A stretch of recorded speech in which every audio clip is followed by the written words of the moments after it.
ప్రభునందు మాకు అత్యంత ప్రియులైన దేవుని ప్రజలందరికీ ఈ ఉదయకాల సమయంలో యేసుక్రీస్తు వారి శ్రేష్టమైన నామంలో శుభాలు ప్రకటిస్తున్నాను. మీరంతా బాగున్నారా? క్షేమంగా ఉన్నారు కదా?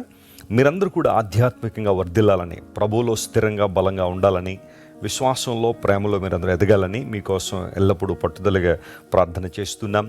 యేసుక్రీస్తు ప్రభువారు మనందరినీ కూడా ఎంతో ప్రేమిస్తున్నారు. ఆయన ప్రేమలో మనందరూ వర్ధిల్లాలని దేవుడు ఆశిస్తున్నారు. ప్రతిరోజు ఉదయాన్నే లేచిన తర్వాత మనం కాసేపు ప్రార్థన చేసుకుని దేవుని వాక్యాన్ని చదివిన తర్వాత వాగ్దాన సందేశాన్ని మనం వింటున్నాం.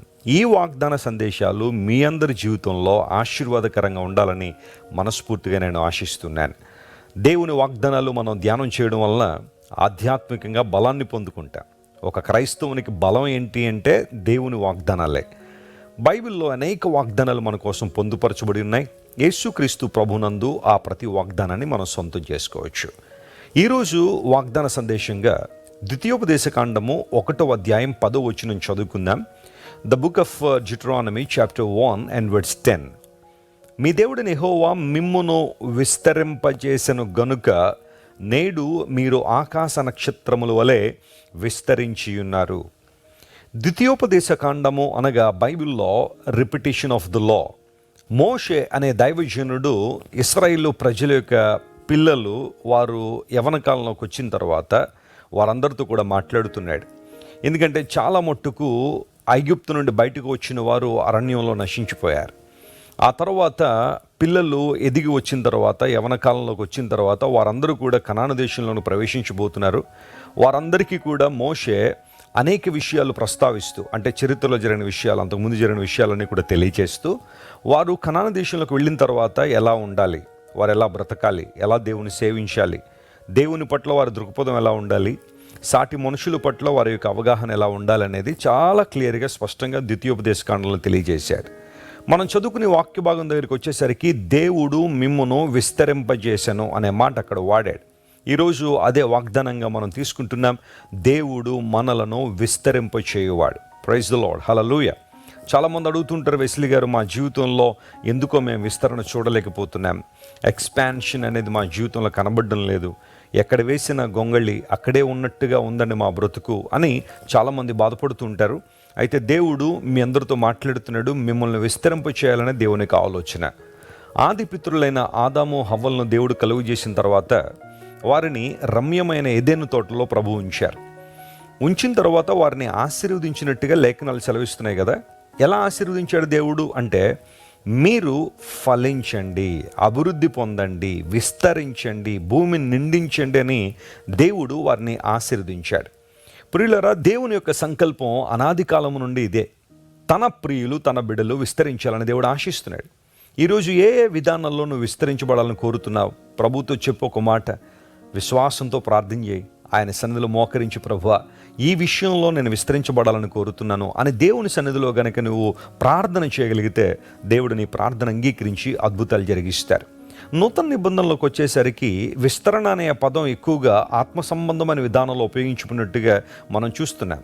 ఎస్, మన కుటుంబం విస్తరించబడాలి, మన భౌతికంగా మనం చేస్తున్న ఉద్యోగంలో మనందరం రాణించాలి, ఆ తర్వాత ఆర్థికంగా విస్తరించబడాలి. ఇలాంటి కోరికలన్నీ మనకు ఉండడం మంచిదే. కానీ అంతకన్నా ప్రాముఖ్యంగా విస్తరణ అనేది ఎక్కడెక్కడ ఉండాలి అని ఆలోచన చేస్తే నూతన నిబంధనలోని దేవుని ప్రజలు సంఘాన్ని ఈ విధంగా వారు బలపరిచారు. ప్రాముఖ్యంగా యూదా అనే దైవజనుడిని మనం పరిశీలన చేస్తే ఆయన రాసిన పత్రికలు ఎలా అంటాడు, దేవుని కనికరము మరియు సమాధానము, ప్రేమ మీకు విస్తరించునుగాక అనే మాట వాడాడు. యూదా అనే దైవజనుని యొక్క ఆలోచన, దేవుని బిడ్డలు దేవుని కనికరములో విస్తరించబడాలి, ప్రేమలో విస్తరించబడాలి, ఆ తర్వాత సమాధానములో విస్తరించబడాలి. సమాధానం లేదా? ఈరోజు నీ కుటుంబంలో ఆనందం లేదా? నీ వ్యక్తిగత జీవితంలో ఆనందించలేకపోతున్నావా? ఏవో ఒత్తిళ్ళు, తీవ్రమైన ప్రతిఘటనలు, ప్రతిబంధకాలు నిన్ను ఉక్కిరిబిక్కిరి చేస్తున్నాయా? దేవుడు మాట్లాడుతున్నాడు, క్రీస్తు ప్రభు వారికి నువ్వు నీ హృదయంలో చోటిచ్చినప్పుడు, ఆయన సేవించినప్పుడు, ఆత్మ నడిపింపులోను ముందు కొనసాగినప్పుడు సమాధానము విస్తరిస్తుంది. అంటే నిన్న నీ జీవితంలో అనుభవించిన సమాధానము కన్నా ఈరోజు ఆ దేవుడు తన సమాధానాన్ని ఇంకా ఇంక్రీజ్ చేయాలని దేవుడు ఆశిస్తున్నాడు.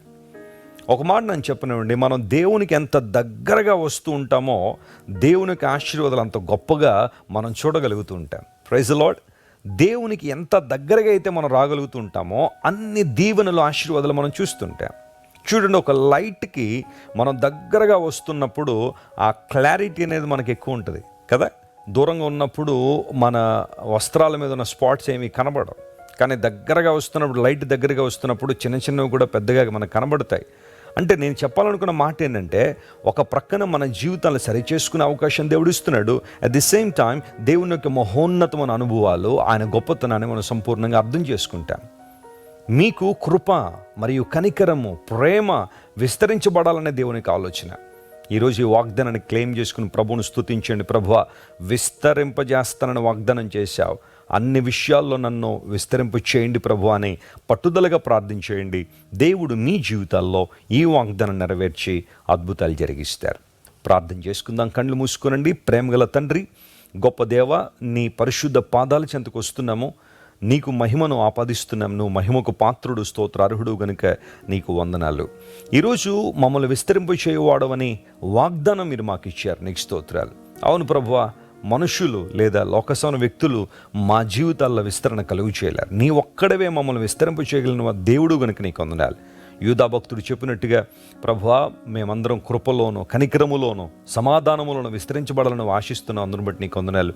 ఈరోజు మా ప్రియులు ఎంతమంది అయితే అసమాధానంలో ఉన్నారో, ఆయా ఇబ్బందుల్లో ఉన్నారో, వారందరినీ మీరే కనికరించి, నీ ప్రేమను కృమ్మరించి, నీ సమాధానాన్ని వారి జీవితంలో విస్తరింప చేయమని కోరుతున్నాం. నీ వైపు చూచిన ప్రతి ఒక్కరిని నువ్వు బలపరిచే దేవుడు గనుక నీకు వందన స్తోత్రాలు చెల్లిస్తూ, ఈ వాగ్దానం ద్వారా మా ప్రియులను బలపరిచినందుకు నీకు స్తోత్రాలు అర్పిస్తూ, యేసుక్రీస్తు వారి శ్రేష్టమైన నామం పేరిట అడిగి వేడుకొనిచున్నాం తండ్రి. Amen, amen. God bless you dear friends. Have a wonderful day.